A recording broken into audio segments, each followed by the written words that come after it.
Olá, discentes! Esse é nosso segundo vídeo, a segunda parte da aula Entrevistas Jornalísticas, parte 2, da modalidade EAD da disciplina de Gêneros, Formatos e Estilos Jornalísticos.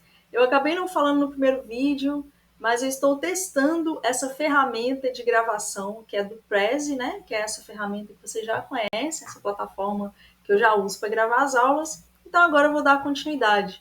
Estou testando para ver se vai ser essa ferramenta que eu vou usar.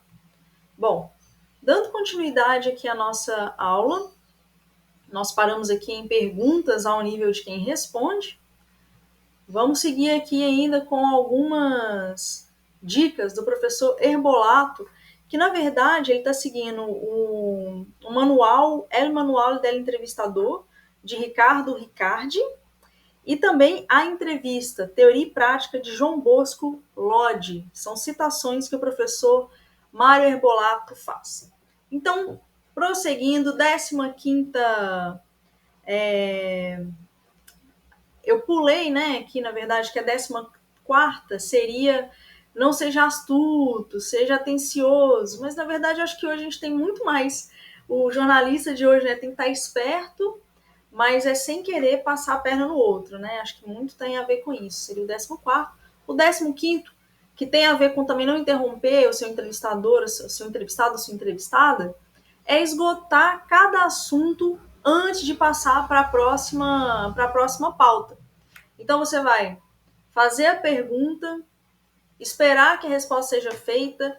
Se no meio daquela fala, mesmo que você não tenha preparado na redação, uma outra pergunta, você deve, naquele momento, esclarecer mais um detalhe. Por exemplo, se a pessoa estiver falando sobre números e ela explicou uma porcentagem que você não entendeu ou que ficou dicotômico, se você não entendeu, imagine a pessoa que está assistindo, ouvindo ou lendo a sua entrevista. Menos ainda, que ela perde todas as deixas simbólicas daquela entrevista, aquele momento do tete-a-tete, como também você se preparou para aquela entrevista. Então, você fez várias pesquisas antes. E a pessoa que está em casa, ou está na rua, né, que está consumindo a sua entrevista jornalística, ela menos ainda, porque ela não fez essa entrevista antes, ela não fez essa pesquisa antes, ela está ali consumindo o material que você produziu. Então, esgote todos os assuntos antes de passar para o próximo tema, mesmo que não seja o tema central daquilo que você foi fazer a entrevista, beleza? Pausas, isso aqui para entrevistas muito longas, quando você está fazendo reportagens que são com pessoas que são assuntos longos, assuntos delicados, se a pessoa... Isso, às vezes, até dependendo da idade, né? Se a pessoa é muito idosa, aí você faz uma pausa para ela, né, respirar um pouco, descansar. Isso aqui serve inclusive, para pesquisa, quando você for fazer pesquisa e for entrevistar pessoas. Ou se o assunto, a pauta, a extensão é muito grande, sugira uma pausa para tomar uma água, e então vocês retomarem, tomar um cafezinho, e vocês retomarem a pesquisa, a entrevista. Eu coloquei aqui o 17, né? O cara de paisagem, o autor ele fala sobre não demonstrar entusiasmo. Quando eu coloco o cara de paisagem, que tem a ver também com aquela ideia de ser empático, é você não ficar muito entusiasmado, que você pode influenciar na resposta do seu entrevistado, que pode ir para dois lados. Ou ele entender que você quer aquele tipo de resposta e só responder algo daquele jeito, e aí a sua entrevista ela deixa de ser uma pesquisa, um trabalho jornalístico de investigação e acaba sendo uma confirmação daquilo que você saiu da redação querendo entender. Acaba confirmando alguns pressupostos que podem, inclusive, serem preconceitos. Ou o contrário, se você mostra entusiasmo, a pessoa pode ficar constrangida e falar assim, eita, falei besteira. Principalmente se for um assunto delicado.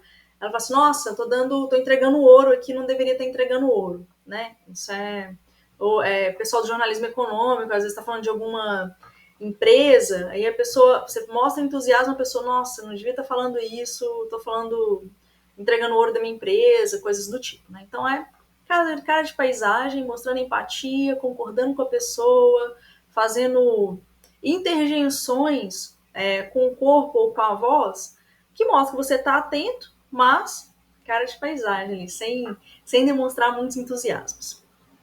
Bom, preparar o terreno. Lembra da historinha que eu contei lá do Werneck, com a entrevista dele com a Clarice Lispector?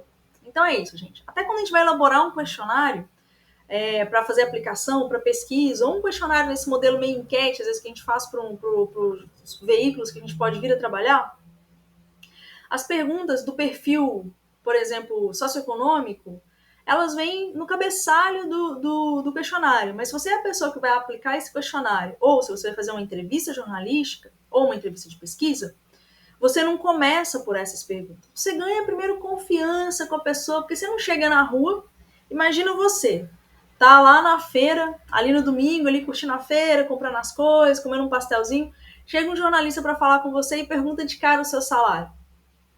Eu não responderia de cara, assim.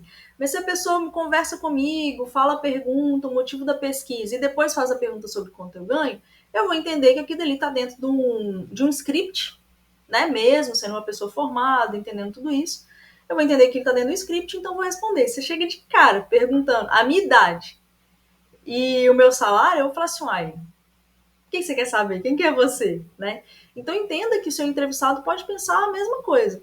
E eu estou falando aqui só do perfil socioeconômico. São perguntas mais delicadas, por exemplo, se você entrevistar, beber uma aguinha,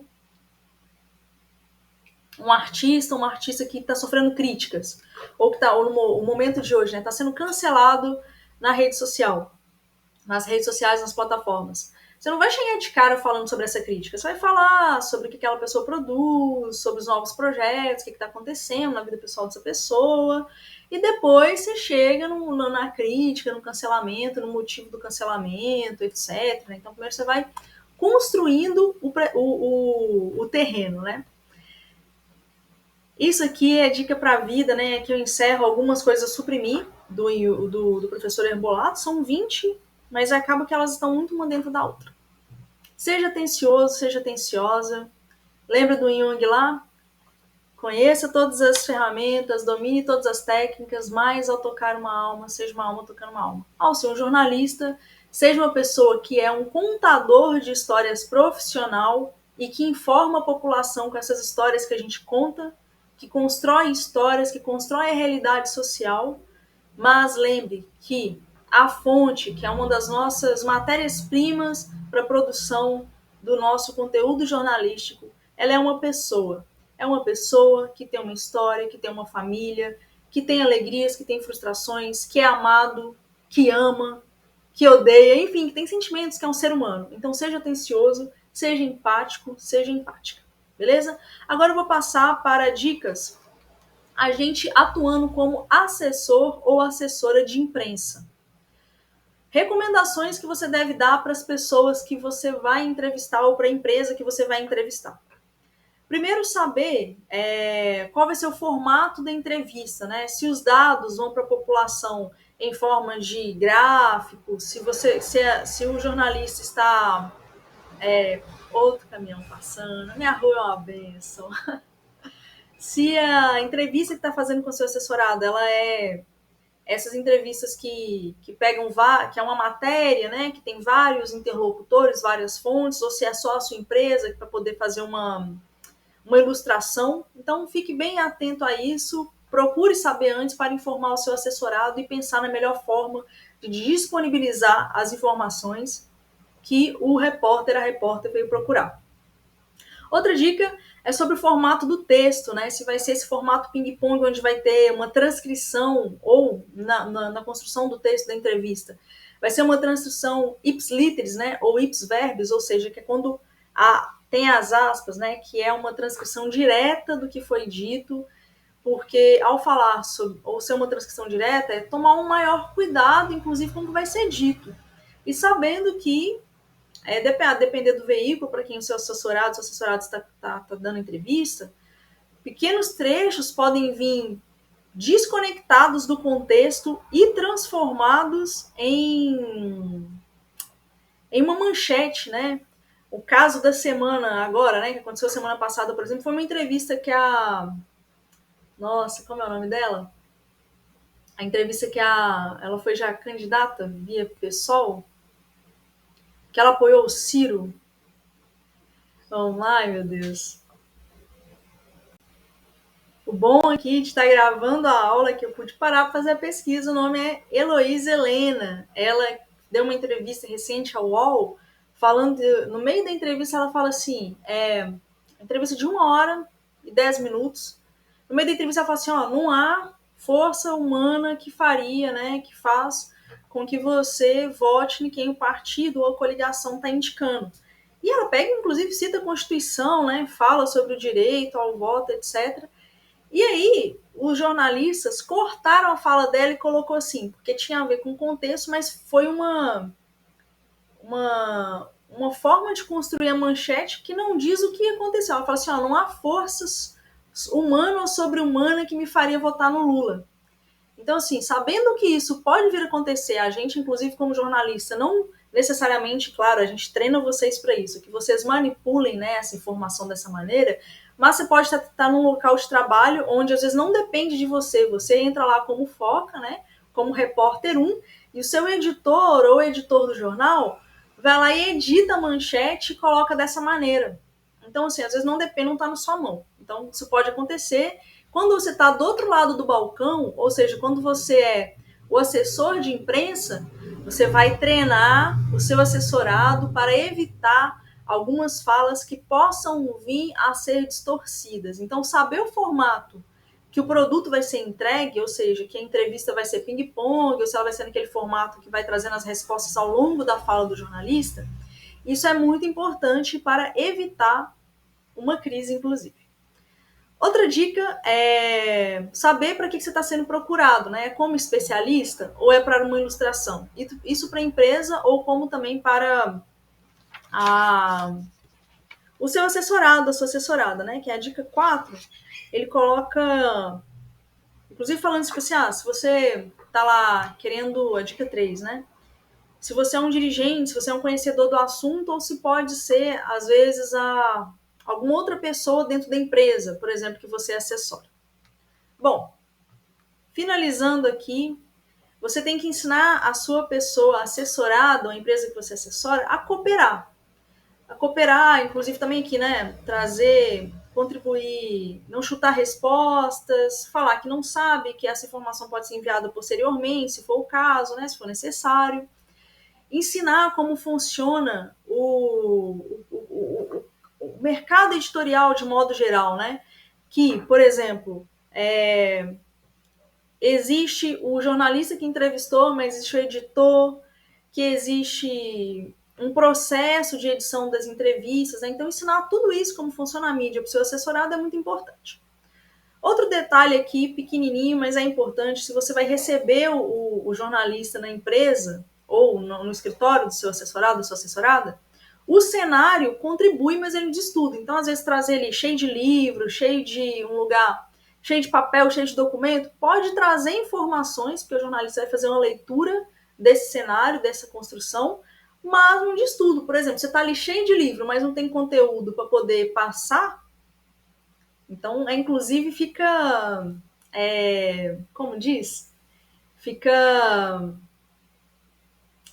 contraditório, né? Eu vou mandar um link aqui de uma coisa curiosa que aconteceu há um tempo atrás com o juiz do Amazonas. Vou mandar o link lá para vocês na aula.